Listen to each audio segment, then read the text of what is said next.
বিসমিল্লাহির রহমানির রহিম। আসসালামু আলাইকুম ওয়া রাহমাতুল্লাহ।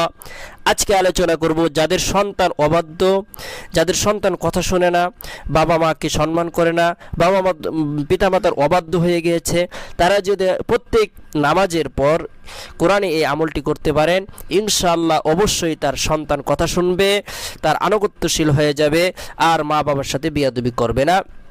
আজকে আমরা সেই আমলটি কোরআনে আমলের আলোচনা করব ইনশাআল্লাহ। দেখেন, সন্তান নিয়ে পেরেশানিতে রয়েছেন, কেউ মেয়েকে নিয়ে পেরেশানিতে রয়েছেন, কেউ বা ছেলেকে নিয়ে পেরেশানিতে রয়েছেন।